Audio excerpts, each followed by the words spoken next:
Now, we all know how hard it can be trying to teach teenagers who would rather be anywhere than the classroom. Vacant, digital devices, all sorts of things. Just want to get out of here, boss. But one South Auckland secondary school teacher has found a way to not only teach, but be the best as well, be the best at this. Subash Chandar K, the head of Maths and Stats at Ormiston Senior College, has won top honours at this year's ASG, National Excellence in Teaching Awards. So basically, he's a hero to these kids. Well, hopefully, anyway, he joins us now. Subash, lovely to meet you and welcome to the program. Thank you very much for having me here, Duncan. I just noticed how excited you were to be here as well. You really got into it in the last sort of 30 seconds. Yeah, but before I start, I don't think I deserve the title of best teacher in the country, because I think there are some amazing teachers out there that we don't actually recognise. Just to kind of give you a bit of a breakdown, I shared the stage with like 5 other teachers. There was from primary all the way up to secondary. We had Bruce Rogers, Delvin Cruyff, we had Pauline Walsh, Ricky Chan, and of course Yolanda Frankie, who's an amazing leader in Howick Intermediate.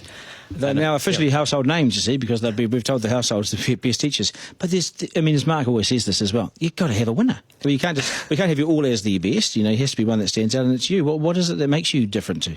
Look, I'll be honest. I don't know. I don't even know, because sometimes I'm thinking someone's just going to come and knock on my door and say, "Sorry, we made a mistake, and we're going to take it away." We could do that.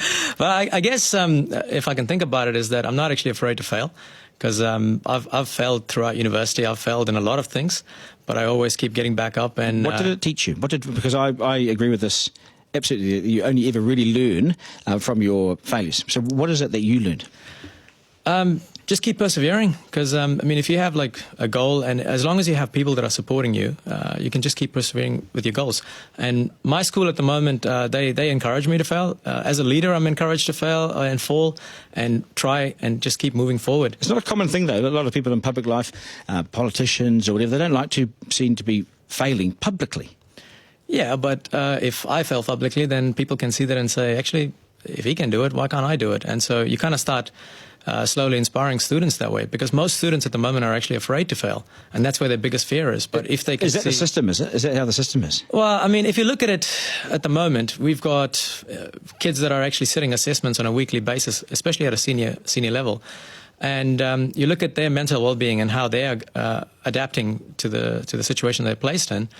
But if they see a person, an adult, who is actually comfortable in the idea of falling and getting back up and going, then you kind of start inspiring them. And I guess that's something that I try and do for teachers as well, to try and get them out of their comfort zone to try something different within their classrooms. And if they see someone doing it, they're like, well, he's doing it, so let's give it a go. Follow the leader. There is obviously the spotlight is on teachers at the moment, and they say that, long hours and poor pay. Why should someone become a teacher now, and what makes a good teacher? Well, this is a good teacher. There's so many things that actually make a good teacher, and I think a good teacher is different for each different student. For some students, it just means that you're actually standing on the sidelines supporting their sports teams. For some kids, it's actually about offering pastoral support.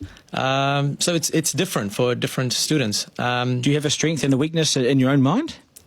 For being a good teacher? Yeah, do you have something that you need to work on? When people say like work on with Mark and cricket, it might have been, I don't know, running between wickets or something.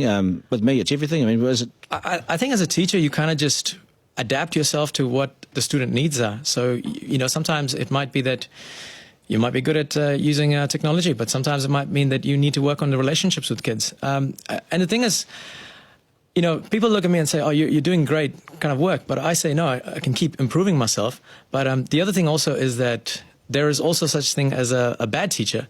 Because I'm a bad teacher for some of my students, because I might not be speaking their language. So I think for a good teacher, it really depends on what the students' needs are and how you're actually going to meet the students' needs. You'd encourage it, though? You say it is. Oh, yeah, of course. Because, I think back to the decisions of why I became a teacher. I became a teacher because I actually wanted to make this world a better place. And as a single person, there's only so much you can do. But if you actually start impacting, I teach about 120 students a year. I've taught over thousands of students over the last 10 years. And if I can actually inspire a few of them to actually go make a change, then I think I've done my part. So, and that's what I continue to try and do.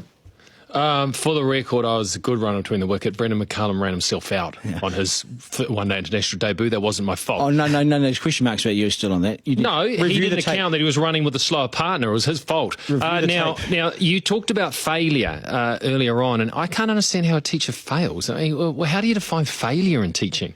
Oh, well, you should actually come and try seeing one of our classes. I mean, we will sit there planning for a lesson for about good half a day on making sure we control every element of the lesson, and we walk in and just gets kind of completely thrown away from us, and we have to adapt really quickly, otherwise that lesson could actually completely kind of go astray. But it's just over time you kind of start developing that resilience to kind of just manage whatever happens within the classroom. So yeah. Couple of questions to end on here, and also just to remind you where you're going as a result of this, where your award takes you, your Space Cadet. But what worries you the most about today's youth? Their mental well-being, because I mean I deal with students that have constant assessments with the NCA. I mean, if you look at it, I know people always say in my day we actually had things were easier, but if you look at 10 years ago or even 20 years ago when it was just School C, we had this one exam at the end of the year, but now we've got kids with assessments on a daily, almost on a daily basis. And the amount of pressure, maybe we've been too harsh on them as a society, or coming harden up sort of thing, which is the wrong thing to say. Maybe that is too much for these young adolescent brains. Maybe the system is completely stuffed. Well, with any system, you're going to have positives and negatives. Ultimately, what we're trying to do as teachers is support these kids in actually getting through these challenges and kind of find their own passion and succeed in it. Digital media, social media, what's it doing to these young kids and their young brains? I think their world that they're growing on is completely different. I mean, if you think about it, all the kids right now, they're born with a device almost. Yes. In 2 years, they know how to work an iPad. And I think as teachers, we need to start adapting how we actually connect to their world. I think you're probably, not you personally, but I think teachers generally are, let me get offside with them, who cares, but are behind the eight ball on that. I feel like I'm behind the eight ball all the time. Someone asked me this question, do you think you're ahead of the game? And I said, no, I'm always behind in the game. And I think as long as I keep thinking like that, I always want to keep learning and I want to keep trying to figure out how to get into this world. You are going to, you've won a trip to, it's almost like 9 and 10 to put the clock on here, to the US Space and Rocket Center in Alabama. What a great trip that'll be. Yeah, that was a huge bit of a surprise, and I think it kind of started hitting me when someone told me that you could be paving the way for the first astronaut from New Zealand.